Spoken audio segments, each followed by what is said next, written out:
A night which ended with the narrowest of defeats for the No campaign started so well. The first 4 counts, Wrexham, Flintshire, Denbighshire and Newport, all voted decisively against devolution.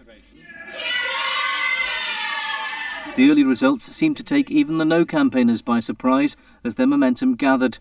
They led right through the night, and as 3:30 approached, pundits were predicting a 2% victory for the Noes. We think it's going to be 49 to 51. The Noes are going to take it by a very small margin indeed. In the end, it went to the wire, the Noes losing by the tiniest of margins, just 0.6%. We're only 1 in 4 endorse it, and where you see the divisions we've seen within Wales in this vote tonight, we all, us and the government, should stand back and look at the implications of this very carefully indeed. And for Rebel Labour MP Llew Smith, who'd taken a strong anti-devolution stance, a defeat in his own backyard, much to the delight of pro-devolution Labour supporters. We were working under threats and indeed abuse and character assassination, which made it difficult for some people to come out. And after all of that, the Yes people just managed to get just over half of the vote. Conservative leader William Hague doubts the credibility of the vote and said the referendum had split Wales in 2.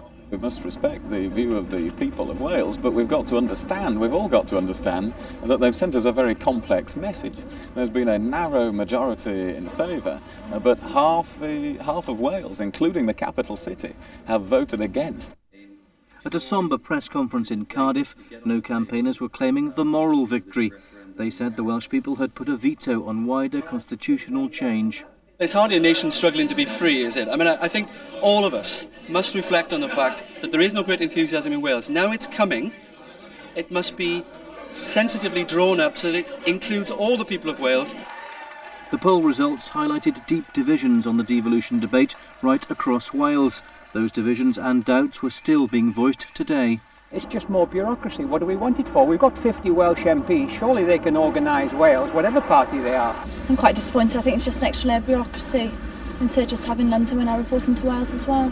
But No campaigners say the fight isn't quite over yet. They've been astonished at the amount of support they've been able to command and say they'll now fight to ensure that the whole of the Welsh electorate is represented fully in the new Assembly.